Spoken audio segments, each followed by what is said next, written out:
Every time you click, every time you search, you're leaving behind these little digital breadcrumbs.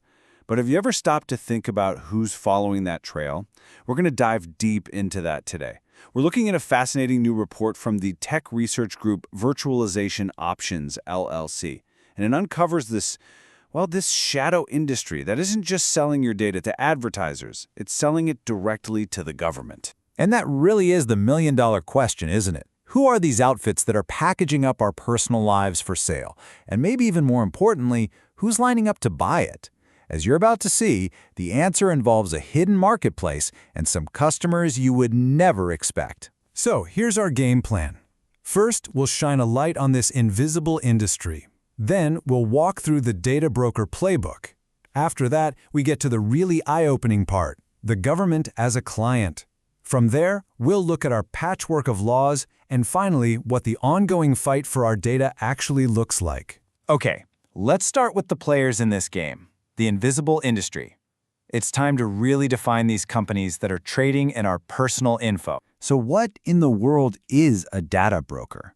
Well, think of them as information middlemen. They're out there scooping up all sorts of data about you from tons of different places. Then they stitch it all together into a surprisingly detailed profile.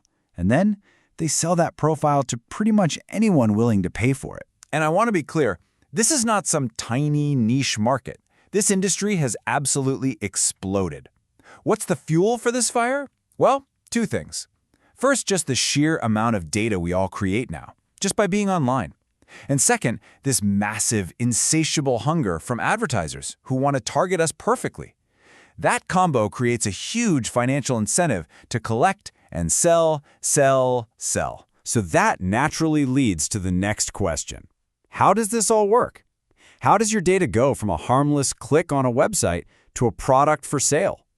Let's open up the Data Broker Playbook. Their business model is basically a four-step process. It all starts with collection, where they're just pulling data from every corner of the internet. Then comes analysis. That's where complex algorithms get to work, building that profile about you. After that, it's time for sales. Your profile gets packaged up and sold. And all of that leads, of course, to profit. And here's the key. The more detailed the information they have on you, the more that profile is worth. So where are they getting all this stuff?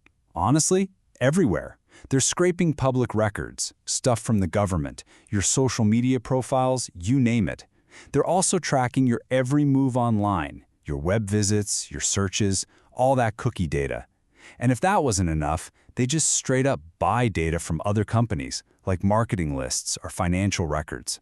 Every single source is another stream feeding into your profile. All right, so we've got this huge, shadowy industry buying and selling our information, but here's the major twist that the report really focuses on.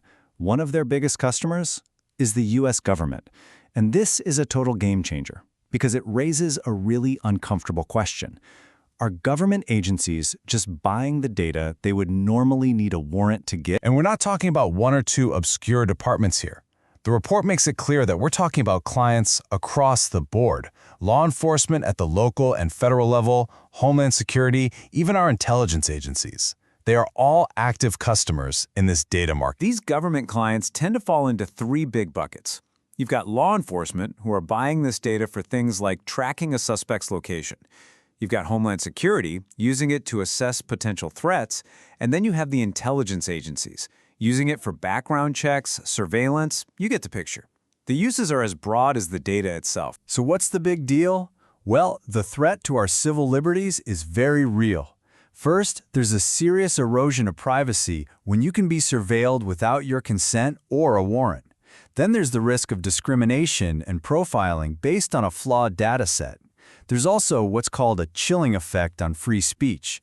People become afraid to speak their minds if they think they're being watched.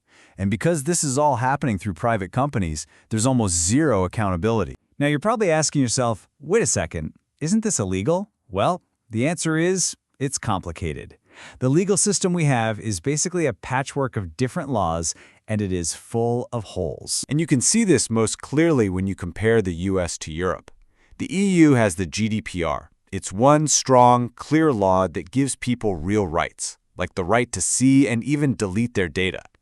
Then you have the US approach, which is, well, a mess. There's no single federal law. It's just a jumble of different state laws, which creates a really confusing system with plenty of loopholes for these data brokers to wiggle through. So why not just opt out of all this? Ha! If you've ever tried, you know it's a complete nightmare.